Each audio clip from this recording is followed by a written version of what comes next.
मैं डॉक्टर चंद्रभूषण तिवारी, जूथा लाल संस्कृत महाविद्यालय मझौलिया, पश्चिम चंपारण। आज ऑनलाइन क्लास के माध्यम से मैं पुनः शास्त्रीय प्रतिष्ठा तृतीय खंड के साहित्य के छात्रों को यह बता रहा हूँ कि मेघदूत जो काव्य है उसकी विशेषताएं क्या है, अर्थात मेघदूत की काव्यगत वैशिष्ट क्या है, किस कारण से मेघदूत की प्रशंसा है। मेघदूत आज भी हमारे समाज में, हमारे छात्रों में, हमारे पाठ्यक्रमों में विद्यमान है। यह कौन सी विशेषताएं हैं जिसके आधार पर मेघदूत की मान्यता आज भी ठीक उसी प्रकार है जैसे सदियों वर्ष पूर्व में।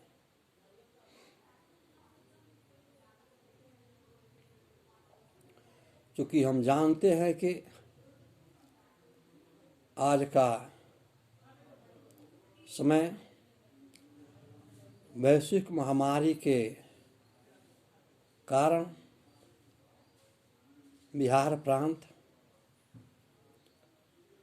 या हमारा पूरा भारतवर्ष के साथ ही संपूर्ण विश्व आज इस वैश्वीकरण के महामारी के चपेट में आने की वजह से त्रस्त है, व्यातुर है। सारी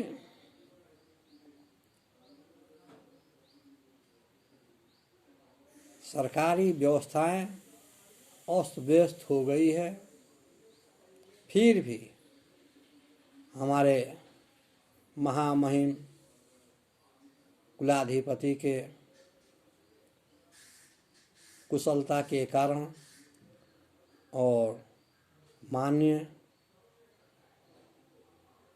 कुलाधिपति श्री झा जी के विशेष प्रयासों के पश्चात छात्र हित को देखते हुए यह निर्णय लिया गया है कि इस महामारी के समय में भी बच्चों के पाठन बाधित नहीं हो, क्योंकि बच्चों की परीक्षाएं नज़दीक है। इसीलिए सरकार के दिशा निर्देश से हमारे विश्वविद्यालय में ऑनलाइन क्लासेस की व्यवस्था की गई है, जिससे छात्रों को समुचित लाभ दिलाया जा सके, छात्रों का सत्र बेकार न जाए, छात्र परीक्षाओं में घबराए नहीं। इसी वजह से यह ऑनलाइन क्लास की व्यवस्था की गई है और मैं उम्मीद करता हूं कि इस ऑनलाइन क्लास के माध्यम से छात्रों की बहुत सारी समस्याओं की समाधान हो रहा है। छात्र जिस प्रकार कक्षाओं में बैठकर गुरु के पास बैठकर जो शिक्षा का अध्ययन करते हैं, ठीक उसी प्रकार शिक्षा अध्ययन का दूसरा माध्यम सुनने के बाद भी अध्ययन किया जाता है। अर्थात जिस प्रकार गुरु के पास बैठकर, अध्यापक के पास बैठकर शिक्षा का ग्रहण किया जाता है, ठीक उसी प्रकार इसे कान के द्वारा श्रवण करने के बाद भी ज्ञान की प्राप्ति हो जाती है। इसी उद्देश्य से हमारी सरकारों ने इस ऑनलाइन क्लास की व्यवस्था की है ताकि छात्रों का भविष्य उज्जवल हो सके, छात्र उत्साहित न हो। आज पूरे बिहार न कि पूरे भारत में ऑनलाइन क्लासेस की व्यवस्था है सुचारू रूप से संचालित है, जिससे छात्रों को बोध कराया जा रहा है। तो आज के जो मेघदूत पर आधारित जो शीर्षक है वो है मेघदूत का काव्यगत वैशिष्ट, अर्थात मेघदूत की कौन सी विशेषताएं हैं, इसी संदर्भ में आज मैं शास्त्रीय प्रतिष्ठा साहित्य तृतीय वर्ष के छात्रों को मैं आज इसे विषय वस्तु से अवगत कराने जा रहा। जैसा कि सभी छात्र यह जानते हैं कि यह मेघदूत महाकवि कालिदास की रचना है एवं शास्त्रीय प्रतिष्ठा तृतीय खंड में पूर्व मेघदूत और उत्तर मेघदूत दोनों का चयन पाठ्यक्रम में किया गया है।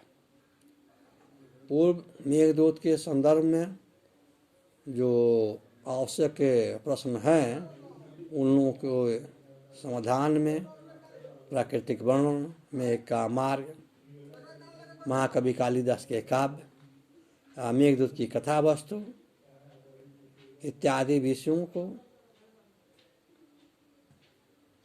छात्रों से अवगत कराया गया है। और आज का शीर्षक हम रखे हैं कि मेघदूत का काव्यगत वैशिष्ट, यह क्या है, इस संदर्भ में आज हम चर्चा करने जा रहे हैं। तो आइए हम सभी इस पर चर्चा करें। हम जानते हैं कि मेघदूत गीत काव्य होता हुआ उच्च कवित्व का फल है, क्योंकि यह मेघदूत गीति काव्य है। गीयते इति गीति, जिसे गाया जाए वही गीति है। तो मेघदूत को गीति काव्यों के अंतर्गत रखा गया है, अर्थात इसे गाया जा सकता है। कि मेघदूत के आधार पर हमारे जो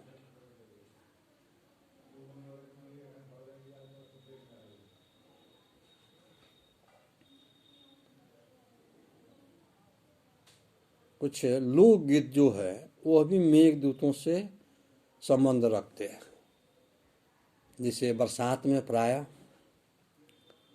लोग गाते हैं, या कजरी इत्यादि जो है वही मेघ के समय में ही गाए जाते हैं। ये प्रायः स्त्रियां गाती है। तो चूंकि इस मेघदूत काव्य का उस लोकगीतों से अर्थ तो नहीं है, फिर भी इस मेघदूत को गाने के तर्ज पर, गीति के तर्ज पर इसे गाया जाता है, इसीलिए मेघदूत को गीति काव्य भी कहा जाता है।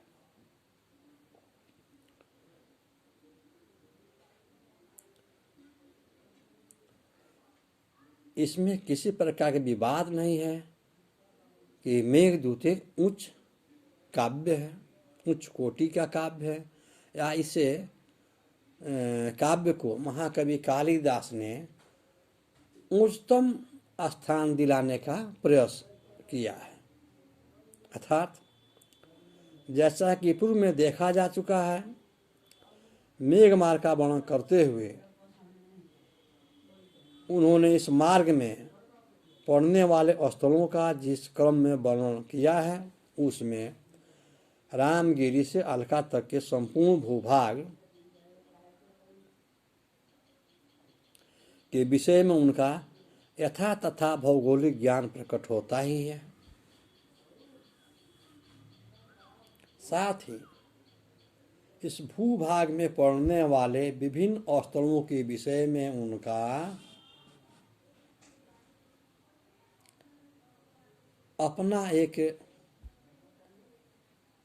पकड़ है, पहचान है, क्योंकि आचार्यों ने अपना मत दिया है कि महाकवि कालिदास उन क्षेत्रों में निवास करते थे जिससे उन्हें इन भौगोलिक स्थानों, इन नदी पहाड़ों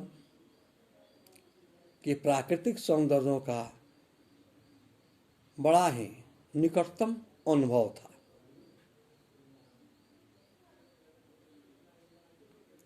इसीलिए कवियों ने कहा कि महाकवि स्वयं अपनी आंखों से इन घटनाओं को देखा था, इसीलिए इन्होंने जो वर्णन किया वो बड़े ही अलौकिक सटीक ढंग से वर्णन किया गया है।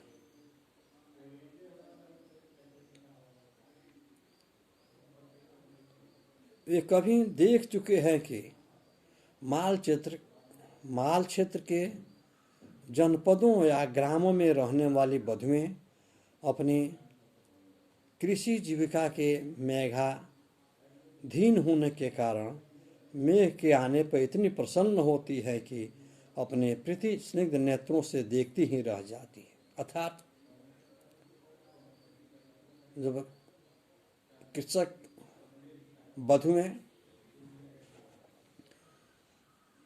आकाश में मेघों को देखती है, मेघ को इधर उधर गर्जन करते हुए, इधर उधर भ्रमण करते हुए जब कृषक वधुएं कृषक की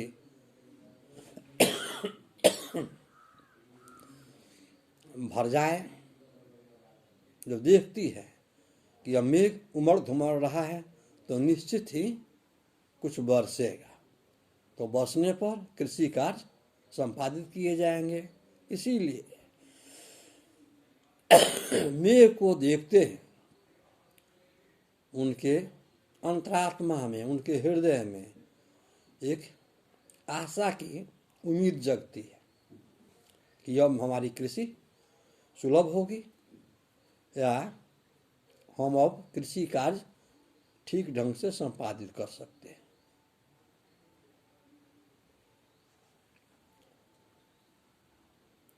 ये न जाने कब नीचे पर्वत के समीप होकर निकल गए।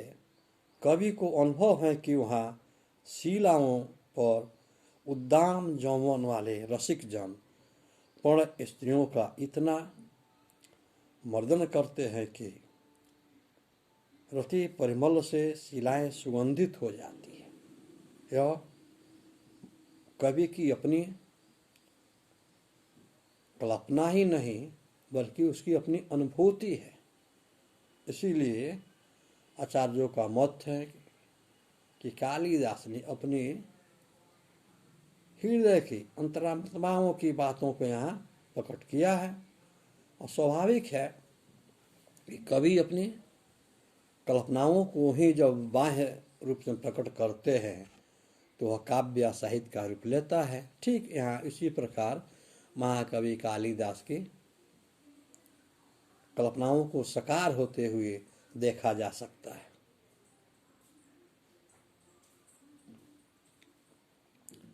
पुरुष पुष्प चयन करने वाली स्त्रियां धूप से इतनी परेशान रहती है कि उसके कनपटी से पसीना पोंछते पोंछते उसके कान पीड़ित होने लगते हैं, क्योंकि वर्षा काल में उमस ज़्यादा होती है, गर्मी अधिक बढ़ जाती है। तो जो पुष्प चयन करने वाली जो औरतें हैं उसके माथे से इन कनपटियों से परिश्रम की वजह से पसीना निकलने लगते हैं, और पसीना को पोंछते पोंछते वह वधुएं रसिक भारजाएं परेशान हो जाती है। वहाँ गंधवती नदी में युवतियाँ जल क्रीड़ा करती रहती है, और जल क्रीड़ा के क्रम में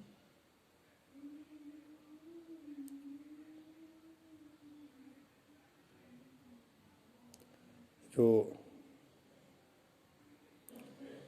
कवि का अनुभव है उसकी कल्पना किसी अन्य घटनाओं से नहीं की जा सकती है, क्योंकि एक संवेदनशील हृदय को लेकर स्वयं उसके परिशीलन से किया जा सकता है। कालिदास को मानव के मनोभावों के विषय में भी बहुत ही गहरी एवं सत्य अनुभूति है।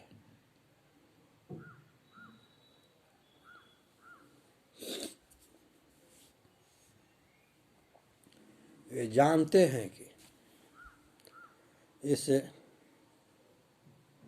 प्रकार की परिस्थितियों में मानव का कौन सा मनोभाव क्या रंग ला सकता है। उसकी यह भावनाभूति मेघदूत में पूर्णतया स्पष्ट रूप से दिखाई देती है। कवि को यह ज्ञान है कि कामी जन को चेतन और अचेतन का कोई भेद न करते हुए इन दोनों के समक्ष ही दीन बनकर याचना करने लगते हैं, क्योंकि इसे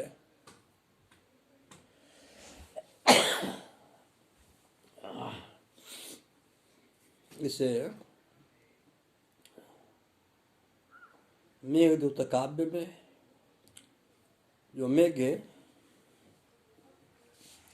से यक्ष याचना करता है, वो जानबूझकर कि यह मेघ धूम ज्योति सलील मलिनपात का सम्मिश्रण है, अर्थात धुआं, आग, हवा और पानी के मिश्रण से ही मेघ का निर्माण होता है। और यक्ष पूर्ण रूप से इन मिश्रणों से परिचित है, अर्थात महाकवि कालिदास को विज्ञान के उन रासायनिक मिश्रणों की भी जानकारी है। जिस प्रकार मेघदूत के आधार पर महाकवि कालिदास को ज्योतिषी भी कहा जा सकता है कि दिवस गणना, दिनों को गिनते रहते हैं। कौन गिनता है? इस काव्य में यक्ष अपने सापाव की अवधि को गिन रहा है। तो यह महाकवि कालिदास की है अनुभूति है, इसलिए कवि ज्योतिषी भी है। और यहाँ यह मिश्रण की बात करने से वो पूर्णतः वैज्ञानिक सिद्ध होते हैं कि उन्हें रसायन शास्त्र की अच्छी जानकारी है। और ये भी जानते हैं कि जो कामार्थ होते हैं उन्हें चेतन और अचेतन, सजीव निर्जीव का ज्ञान नहीं रह जाता है। उनकी अभिलाषा सिर्फ काम ही है, क्योंकि यहाँ यक्ष की जो पूर्ण अभिलाषा है वो अपने यक्षिणी के पास इस रामगिरी से अलका तक उसके आशा रूपी जो संदेश है उसे प्रेषित कर देना, पहुंचवा देना। और यक्ष ये जानता है कि मेरे शोक के कारण, मेरे सानिध्य नहीं पाने के कारण वो यक्षिणी अपने प्राणों का कहीं त्याग न कर दे। इसी वजह से वो अपने संदेशों को इसे मेघ के द्वारा यक्षिणी के पास पहुंचाने का अनुनय विनय करता है कि संदेश से उसके मन में यह उम्मीद जग जाएगी, आशा लग जाएगी कि मेरा जो पति है, मेरा जो यक्ष है, वह भी जीवित है। और इसे आशा से वो अपने प्राणों को बचा पाएगी। इस प्रकार हम देखते हैं कि इसे मेघदूत की बहुत सारी विशेषताएं हैं जो कवि ने बड़ी ही बारीकी से एक एक करके उन्हें इसे काव्य में प्रस्तुत किया है।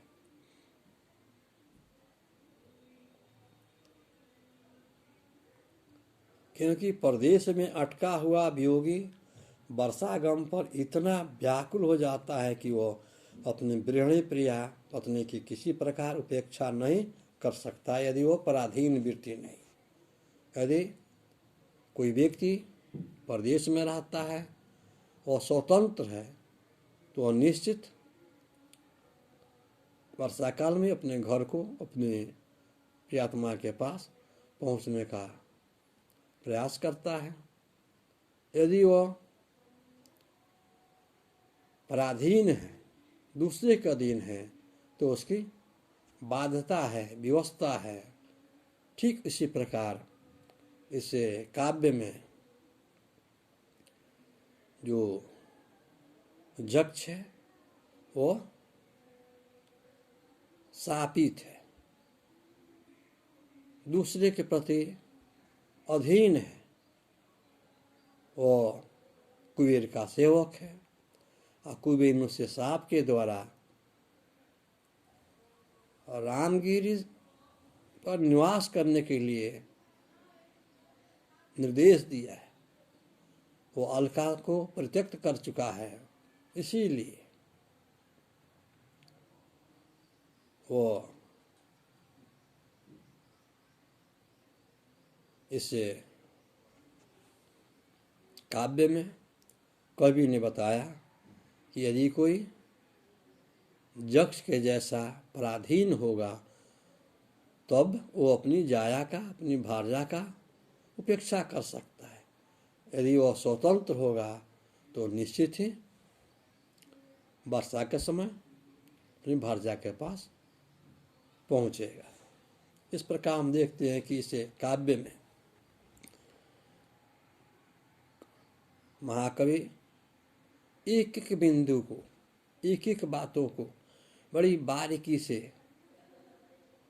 इसे काव्य में रखा है, जिससे हम कह सकते हैं कि इस मेघदूत की बहुत सारी विशेषताएं हैं, जिससे आज यह दर्पण के तरह समाज में व्यवस्थित है।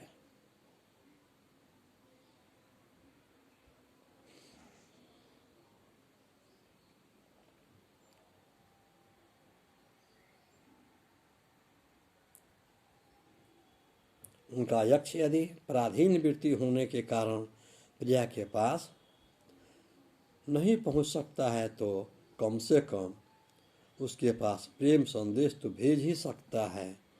यह कवि की कल्पना है।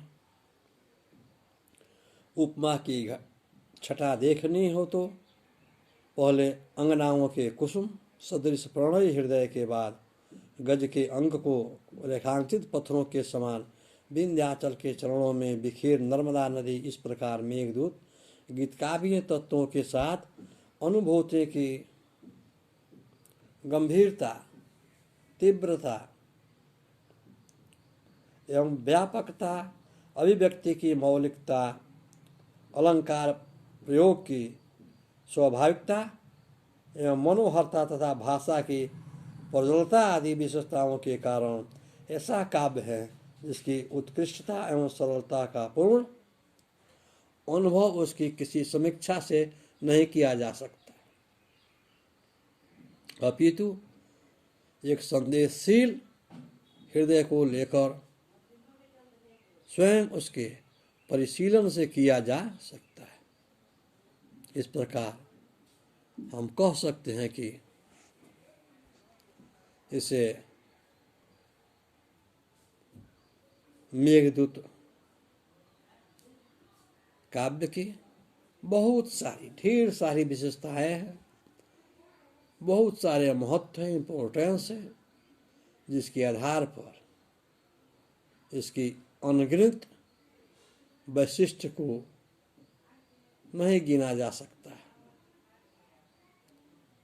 क्योंकि विद्वानों ने, आचार्यों ने यह स्वीकार किया है कि मेघे माघे गतम वया, अर्थात मेघदूत के पठन पाठन में यदि सारे ता उम्र यदि इसका अध्ययन किया जाए तो भी आदमी इसे पार नहीं पा सकता है, इसमें पारंगत नहीं हो सकता है।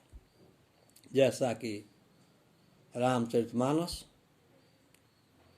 हजारों लाखों करोड़ों आदमी ने उस पर पीएचडी डिग्री आधारित कर ली है। लाखों संतों ने अपनी अलग अलग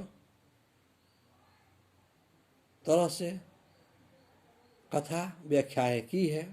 हरि अनंत हरि कथा अनंता, यही विधि गाँव यीशु नहीं सब संता। फिर भी जब भी रामचरितमानस की कथा, रामायण की कथा होती है तो श्रोता उसे नए रूप में, जब भी कोई वक्ता उसे सुनाता है तो लगता है कि यह एकदम नई नई कथाएं हैं, इसमें कोई नई बातें आ रही है। अर्थात जिस प्रकार से जितना इसमें डूबा जाए उतना ही इसमें आनंद की प्राप्ति होती है, क्योंकि काव्यों से जो चित्त ही आह्लादित होता है। काव्य वही है जिससे चित्त आह्लादित हो, जिससे चित्तों में, हृदय में श्रृंगार भाव उत्पन्न हो। या क्योंकि